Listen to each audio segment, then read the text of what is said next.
অবশেষে বাঘিনী জিনাত খাঁচাবন্দি বাঁকুড়াতে। দীর্ঘ লুকোচুরি খেলার শেষ হলো, অবশেষে ধরা পড়ল বাঘিনী জিনাত। রবিবার বাঁকুড়া জেলার রানীবাঁধ থানার গোপালপুর বারোনিয়া গ্রাম সংলগ্ন এলাকাতে বন দপ্তরের খাঁচাবন্দি হয় জিনাত। গত 7 দিন ধরে বন দপ্তরকে নাকে দড়ি দিয়ে ঘোরাচ্ছিল এই বাঘিনী। শনিবার থেকেই জিনাতকে কাবু করতে বারবার ঘুম পাড়ানি গুলি ছুড়েছিল বন দপ্তরের কর্মীরা। শনিবার রাতে জঙ্গলে জাল টাঙিয়ে এবং আগুন জ্বেলে বাঘিনীকে বাগে আনতে তৎপর ছিল বনকর্মীরা। রবিবার বিকেল 4টে নাগাদ ফের জিনাতকে দেখতে পেয়ে গুলি ছোড়ে বনকর্মীরা।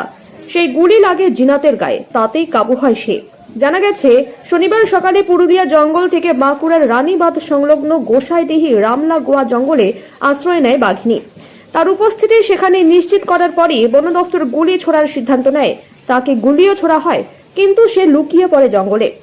শনিবার সারা রাত বাঘিনীর খোঁজে জঙ্গলে জাল টাঙিয়ে এবং আগুন জ্বেলে বনকর্মীরা রাত জাগে, কিন্তু তারপরেও তাকে ধরা সম্ভব হয়নি। শেষমেশ রবিবার বিকেলে বাঘিনীর দেখা পাওয়া মাত্র তাকে গুলি ছুড়ে কাবু করে খাঁচাবন্দি করে বনকর্মীরা। প্রসঙ্গত উল্লেখ্য, গত 15ই নভেম্বর মহারাষ্ট্রের তাডোবা আন্ধারি ভাগ্য প্রকল্প থেকে 3 বছরের জিনাতকে ওড়িশার ময়ূরভঞ্জ জেলার শিমলিপাল ব্যাঘ্র প্রকল্পে আনা হয়েছিল। কয়েকদিনের ঘেরাটোপে রেখে পর্যবেক্ষণের পর রেডিও কলার গলায় পরিয়ে 24শে নভেম্বর তাকে শিমলিপাল ব্যাঘ্র প্রকল্পের জঙ্গলে ছেড়ে দেওয়া হয়েছিল। তারপরেই সেই জঙ্গল থেকে সেই ঝাড়খণ্ডের দিকে হাঁটা দিয়েছিল। কয়েকদিন ঝাড়খণ্ডের জঙ্গলে ঘুরে ঝাড়গ্রামের বেলপাহাড়ি থানার অন্তর্গত কাটোচুয়া জঙ্গলে ঢুকে পড়েছিল সে।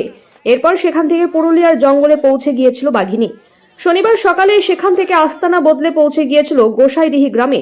একটি আস্ত ছাগল মেরে খেয়েছিল বাঘিনী। শনিবার ভোরে বাঘিনীর গর্জন শুনতে পেয়েছিল গোসাইডিহি গ্রামের গ্রামবাসীরা।